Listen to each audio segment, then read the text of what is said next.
Salem wasn't the most exciting place for a couple of rambunctious 13-year-olds.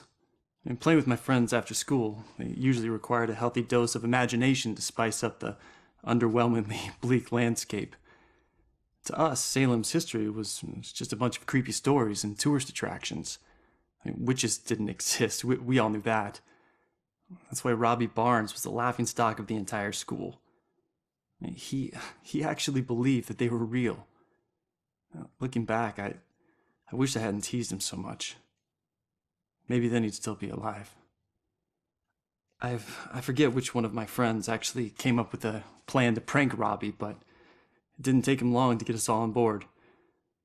My job was to find an example of an old spell. It took me all of 15 minutes, and the library had practically every book ever written on the subject. The next step involved the Judgment House. It sat up on the hill, abandoned. Everyone said it was haunted. What made it even creepier were the rumors that Judge Hawthorne burned the remains of accused witches in the house's various fireplaces. That's where Robbie comes in.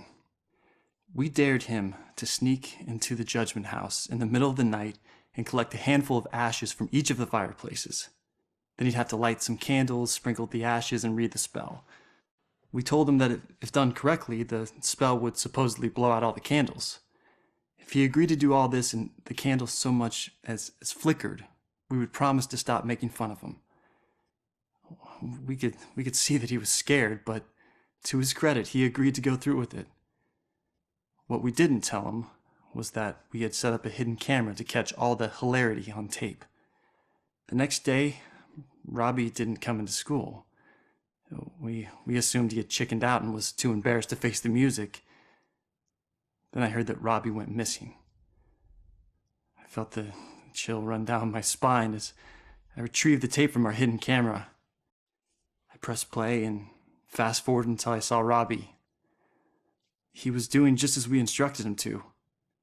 But then, a shadowy figure crossed in front of the camera.